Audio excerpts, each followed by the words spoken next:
Assalamualaikum pemirsa Gerbang Pulau Madura. Masih dalam satu rangkaian ekspedisi Ban Perdul kami menyebutnya. Tapi aslinya intinya penelusuran mencari jejak-jejak Sekar Toncung Kedaton. Setelah beberapa saat yang lalu kita dari daerah Benangkah, di sana sudah menemukan beberapa sumber mata air.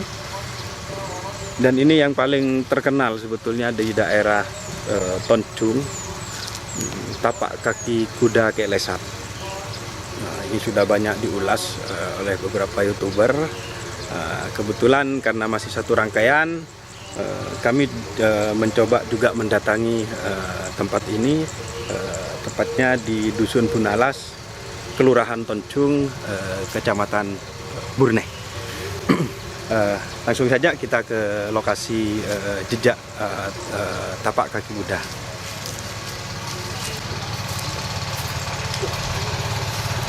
Cepat beneran.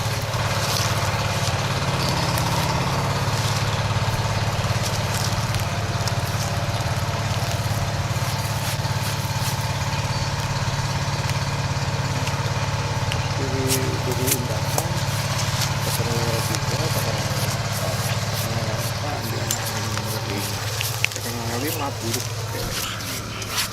ini dipotong berarti sama orang. Ini menurut informasi orang sepuh-sepuh di sini, tokoh-tokoh di sini ini pernah dipindah, Pak De. Dipindah oleh seseorang, istilahnya seperti itu. Dan batu ini kembali lagi ke sini. Atasnya aja nih pondasi Iya. diakhirin kan? Kalau yang ini pondasi tambahan, Mbak Yayu. Pondasi tambahan mungkin dari pengalaman pernah dibawa orang akhirnya di pondasi. Kapan hari Mbak Yayu yang saya ajak mampir ke sini ini masih berupa semak-semak, Mbak Yayu ya. Iya, jadi nggak Semak-semak. waktu itu nggak jadi karena memang harus Ya, dan membabat atas lagi gitu. inisiatif warga di sini dibersihkan. Juga ada musola, kurang terawat pemirsa. Akar ini Ini salah satu artefak Pak De ya, kalau disebutnya artefak. Pak De, akar ini merusak ya Pak De? Rusak, Iya, Ya. jadi rusak bingit. Ini sebetulnya sudah layak dilestarikan oleh pihak-pihak terkait Pak De. ya, mengingat bahwa Kek Lesap ini kan salah Iya. satu tokoh. Dan bukan tokoh khayal kan Pak De? Iya, karena Di di Sumenep ya. di buku Kanjeng Zainal Fatah sendiri diceritakan perjalanan Kek Lesap mulai dari mencari Cari jejak. ayahnya dari Pocong, Iya. terus dapat tempat di Duko Pejagan Pak De ya. Kan, betul. Eh, Dari pejagan itu langsung ke ke sini. Geger, ke Pacuden dan sebagainya.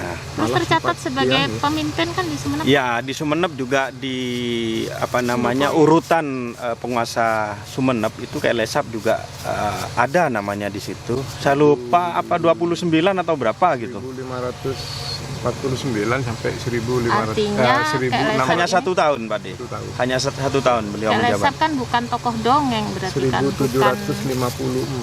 Iya, Iya, ya, artinya- bukan dongeng pengantar tidur Pak Iya, Yayu. bukan. oke. Tokoh nyata beliau untuk membuktikan bahwa beliau adalah mendapat pengakuan, istilahnya seperti itu. Legitimated. Legitimated, beliau bukan menaklukkan sih sebetulnya kalau menurut saya, kan menaklukkan, tapi menunjukkan jati diri beliau kayak sepertinya menurut saya. Jadi Sumenep dikuasai, Pamekasan dan Sampang bisa dikatakan seperti itu. Ceritanya ada di buku Kanjeng Zainal Fatah. Betul. Lengkap, cuman saya tidak hafal, tidak bisa menghafalnya pemirsa. Dan kemungkinan beliau sempat lama di sini sebelum beliau masuk ke Bangkalan. Betul. Karena di Bangkalan waktu itu penguasanya Sultan Sidomukti Pak De ya. Cakraningrat 5. Cakraningrat 5. Di daerah Toncung ini banyak petilasan-petilasan beliau, seperti tadi beberapa saat yang lalu Somor Tanto Binaat ya. Binaat. yang menurut Pak Fadli juga peninggalan Kelesa. Dan menurut orang sekitar situ juga, Iya, nggak cuma iya. Pak Fadli, bahkan Betul. ceritanya sudah sampai ke anak-anak. Tadi yang kita temui itu, Betul. dia bilang ada jejaknya kaki, jejak cakar ayam, seperti itu kan, sampai anak-anak kecil kan, berarti cerita itu terjaga. Iya. Kita membuat video ini selain untuk mencari jejak-jejak Sekar Tanjung Kedaton, juga barangkali pemirsa juga bisa ikut melestarikan, Pak De. Ada juga. Melestarikan artefak-artefak peninggalan-peninggalan para leluhur kita. Juga ada informasi, Mbak Yayu, sepertinya di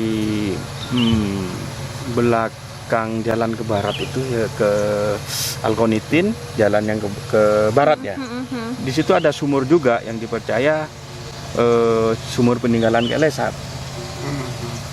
Ada Gengsian Kelesat. Oh, Gengsian Kelesat Ya. ya, dia dimiliki orang Juga Tunjung ya. ada juga betok Gengsian, katanya kalau beberapa malam-malam tertentu keluar minyak, dan ini minyak tegu. Betul. Kita perlu telusuri lagi. Pedil potong. Pedil potong juga. Ini yang sangat-sangat selain batu ini juga pedil potong ini yang Ada terkenal, dekat Pak sini De, ya, dekat ya, sini, dekat-dekat potong. sini juga. Cuman sekarang barangnya sudah tidak ada, tapi penuturan generasi di atas saya itu pernah melihat sebelum ini Ya. berpindah tangan Terus separuhnya ada di dalam sungai. di dalam sungai. Ya. Ada yang disampaikan, Pak De, terkait peninggalan-peninggalan Kelesat? Menindaklanjuti penelusuran sebelumnya, Mas Duni. Iya. Di 3 orang, kebetulan Mas Syafi'i, Mas Indra almarhum, saya sempat mendokumentasi ini, namanya ekspedisi Nongkampe. Jadi sampai kami ke tempat, di sana itu ada makam salah satu sayyid, kemudian naik lagi ke atas baru ketemu areal tempat tempat meriam. Dudukan Jadi- meriam. Jadi dudukan meriam itu ada 4, mengarah ke barat, mengarah ke selatan, mengarah ke timur, mengarah ke utara. Sepertinya bekasnya itu memang meriamnya agak besar. Nah, kalau dilihat dari perjalanan seperti itu, memungkinkan sekali bukan hanya Kelesat aja yang ada di sana. Kita ingat, Cakraningrat kedua, wilayah Ya. kekuasaannya adalah Tanjung Sekar Kedaton. Kedaton. Ke sebelah timurnya bisa jadi berbatasan dengan Tanah Merah. Di sana juga untuk tempat pertahanan. Bisa jadi, ya, ya. Karena kenang-kenangan meriam yang dari Belanda itu, yang seperti yang di museum, itu kan diberikan kepada Cakraningrat II. Cuman yang saya pikirkan, tidak habis pikir itu, bagaimana cara mengangkat meriam yang sebesar itu ditaruh di tempat itu. Itu Gunung Kampeknya itu. Ya, Nggak Artinya berbalik. ya kemungkinan kita perlu penelusuran lebih jauh, Pak De. Apakah dudukan meriam ini dudukan zaman Cakraningrat atau memang dudukan zaman-zaman sudah zaman kemerdekaan? sudah ya, Ya, bisa jadi zaman-zaman itu, kemerdekaan. bisa jadi itu karya Jepang. Ya, Ya, bisa jadi kan. Tapi artinya memang Gunung Kampek ini, orang menyebutnya Gunung Kampek, sangat strategis. Betul. Kalau dari sini sangat tampak sekali, pemirsa. Bisa di Bisa, Jadi- kameranya jangkau nggak ke sana?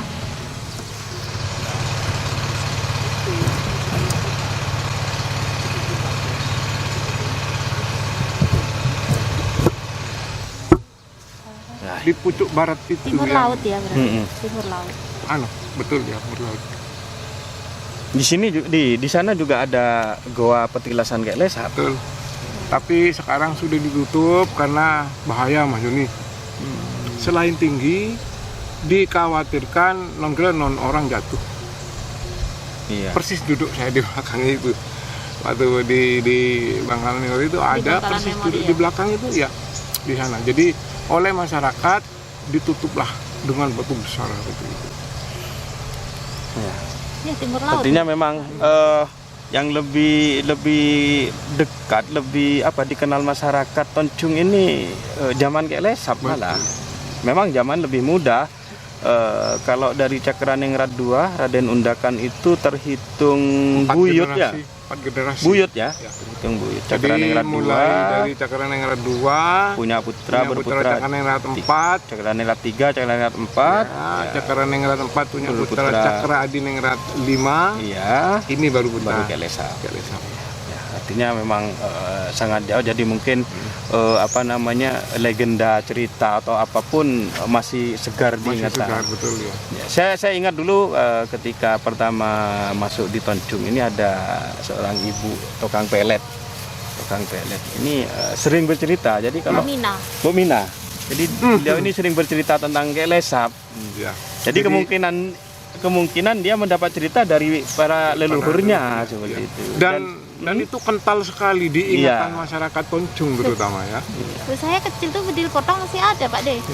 Soalnya kalau lewat dari Pasar Talon tuh jalan tuh nunduk, katanya saya merengis nang kena bedil potong gitu kalau Iya. teman-teman. Takut melangkahi dan lain sebagainya. Iya, padahal ya nggak tahu bedil potongnya ada di mana ya, cuma cerita itu hidup dan berkembang di masyarakat. Mungkin sementara penelusuran di daerah Tonjung Sekar Kedaton kita akhiri.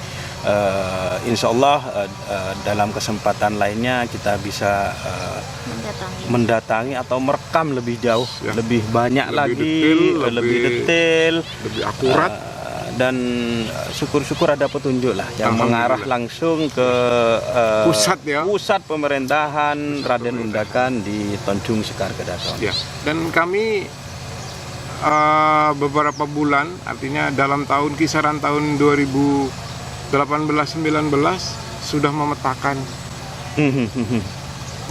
termasuk penyebutan Sekar Tonjung Kedaton tadi ya. Ya. Tonjung Sekar Kedaton begitu. Itu dari mana asalnya Pak De? Sebutan itu Pak De? salah satunya memang kalau bernama keraton itu tidak akan lepas dari Kedaton. Iya.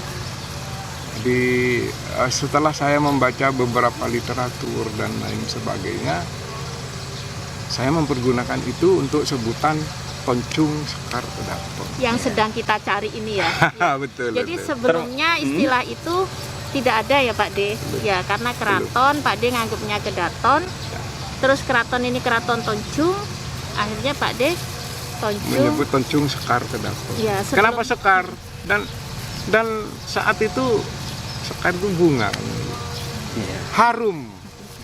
Pak De Termasuk kalau tidak salah ingat juga ada penyebutan di manuskrip Tambak Tambak Agung Agung. Iya. yang di Di Tambak Agung Pintar Hoir itu ya. ya memang menyebutkan bahwa di Tonjung Sekar Kedaton. Iya.